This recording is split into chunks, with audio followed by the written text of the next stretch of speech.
dejándolo se fue de nuevo y oró por tercera vez, diciendo las mismas palabras.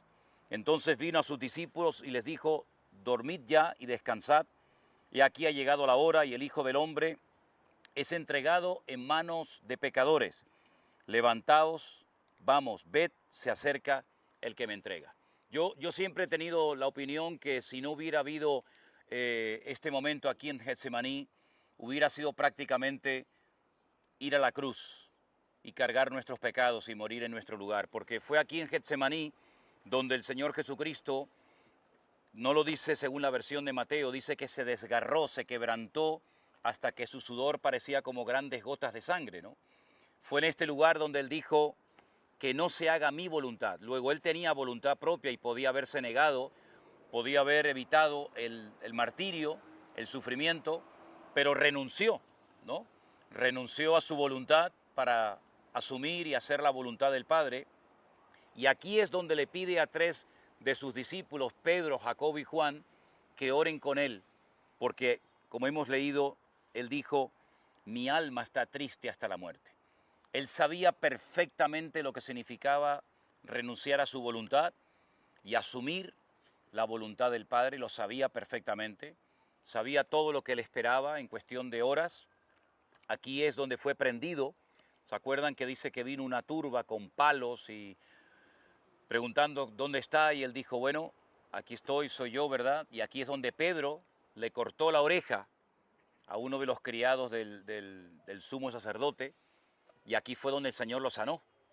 Pero ni aún así, viendo ese milagro espectacular, creyeron, sino que cuando él dijo: yo soy, dice que todos cayeron a tierra, pero ni por esas se arrepintieron y desistieron en su ansia, ¿no? En su odio por el Señor. De aquí se lo llevan y ya toda la noche sabemos que va de un lugar a otro, de la casa de Caifás a la casa de Pilato, a la fortaleza de la Antonia, y finalmente, aproximadamente como a las 6:30, 7 de la mañana, lo clavan y muere a las 3 de la tarde. Es decir, que este lugar es muy importante porque fue en este lugar donde el Señor Jesucristo, repito, renunció a su voluntad. Pero hay un hecho significativo, ¿no? Y es que Pedro había dicho al Señor que le seguiría si fuera necesario hasta la muerte, ¿verdad? Pero fíjense el descenso de la vida de Pedro. Aquí es donde él utiliza una espada para defender al Señor, como si el Señor no se pudiera defender a sí mismo. Aquí es donde dice la Biblia que siguió al Señor, pero de lejos, hasta que llega a un lugar donde dice que se junta con los romanos y se calienta con un fuego ajeno, y finalmente todos sabemos que termina negando al Señor. Pero lo que me llama la atención de este pasaje es que dice que se quedaron dormidos, los tres. Pedro, Jacobo y Juan no fueron capaces de mantenerse despiertos y de orar con el Señor por lo menos una hora. Cuando días más tarde, y vamos a ir a ese lugar dentro de unos días, al mar de Galilea, al norte, cuando veamos que el Señor Jesucristo se aparece en la playa y les pregunta a sus discípulos si han pescado algo, ¿se acuerdan? Ellos le dijeron: no hemos pescado nada. Toda la noche hemos intentado pescar y no hemos tenido ningún resultado. Es curioso porque aquí una hora se quedaron dormidos y allá toda la noche estuvieron intentando pescar y no se quedaron dormidos, ¿no? A veces son esas contradicciones en las vidas de los creyentes, que para el Señor siempre están cansados y no tienen tiempo, pero luego para sus cosas les sobra el tiempo y no se aburren, y etcétera, etcétera, ¿no? Eso me llama mucho la atención. Pero sobre todas las cosas, fue en este lugar donde el Señor se desahogó delante de la presencia del Padre. Y eso es una lección que creo que todos los creyentes tenemos que tener en cuenta en nuestra vida, porque van a haber momentos de presión, van a haber momentos de prueba, de dificultades, de obstáculos, pero tenemos que aprender a desahogarnos no con los hombres, sino aprender a desahogarnos y descansar y echar nuestras cargas ante el Señor Jesucristo, porque Él dice: venid a mí, los trabajados y cargados, que yo os haré descansar, ¿sí? Entonces aquí es donde ustedes pueden comprobar también pasajes tan interesantes, donde dice que estaba en la parte de allá, en el monte Moriah, en el templo, y al salir del templo, sus discípulos le muestran las piedras y todo lo relacionado con el templo, y es cuando él dice: ¿veis todo esto? No quedará piedra sobre piedra que no sea destruida. Si ustedes leen en el Evangelio de Mateo, el capítulo 24, Cuando el Señor les dice eso, Él está allí. Cuando salió del templo, lo leo literalmente, y se iba, sus discípulos se le acercaron para mostrarle los edificios del templo. Y Él dijo, no quedará piedra sobre piedra que no sea derribada. Versículos 1 y versículo 2, allá arriba. Versículo 3, y estando sentado en el monte de los olivos, aquí se aprecia. Cuando uno lee la Biblia parece que todo sucede en el mismo lugar, pero aquí te das cuenta que lo que dijo allí los puso a reflexionar, les trajo una cierta preocupación. ¿Cómo? Que nos van a destruir el templo, que no quedará piedra sobre piedra. Cruzan el torrente del Cedrón, llegan aquí y entonces se le acercaron sus discípulos. En otro evangelio dice que eran 4, Pedro, Jacobo, Juan y Andrés, y le dijeron, ¿cuándo serán estas cosas y qué señal habrá de tu venida y del fin del siglo?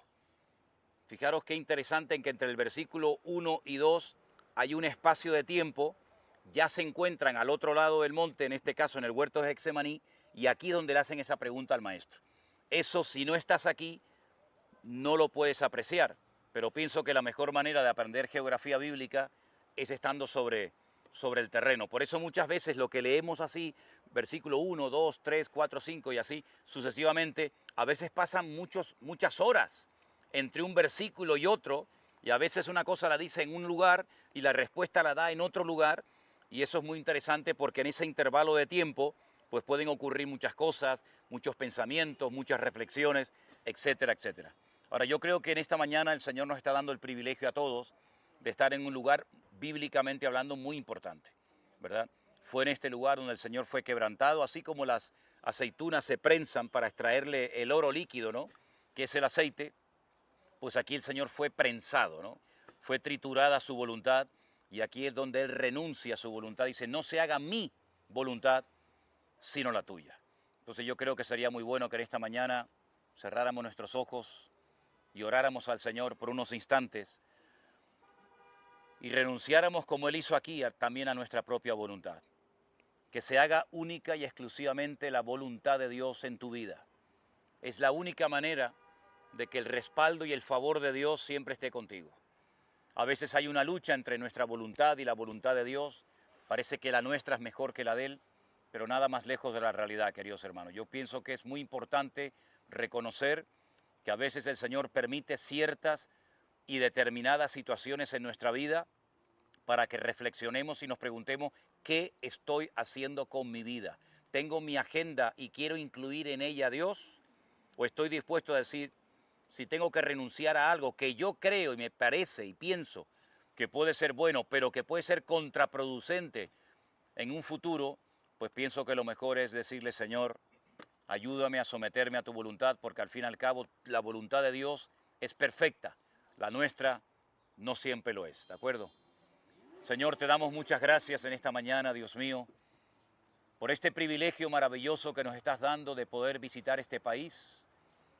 Y en esta primera visita de la mañana, en este huerto de Getsemaní, donde tú fuiste quebrantado, donde te renunciaste a tu propia voluntad, donde asumiste, Señor, el precio de entregar tu vida por nosotros, nosotros queremos en esta mañana no solamente darte gracias, sino también pedirte, Señor, que estemos dispuestos, si es necesario, renunciar en momentos puntuales de nuestra vida a nuestra propia voluntad.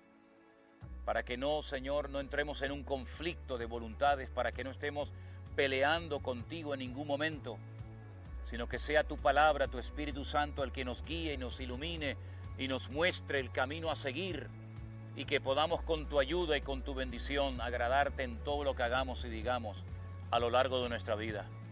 Señor, bendícenos en este día, Dios mío, abre nuestros ojos para que nos demos cuenta de la importancia que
lugares bíblicos y para que nos demos cuenta, Señor, que sin ti no somos absolutamente nada. Gracias, gracias, Señor, por todo lo que hiciste por nosotros. Gracias por tu sacrificio, gracias por tu muerte, gracias por tu sangre derramada en aquella cruz por nuestros pecados. Queremos en esta mañana darte toda la gloria, la honra, la alabanza, porque tú eres el único digno de recibirla, Señor. Y enséñanos tus caminos, enséñanos tus sendas, que nunca nos apartemos de ellas y que siempre nuestro corazón esté alineado con el tuyo, Dios mío. Gracias, Padre Santo, gracias por todas las lecciones que nos diste y nos das cada día. Pedimos tu bendición para nuestras vidas y te pedimos todo en el nombre precioso y bendito de nuestro Señor Jesucristo.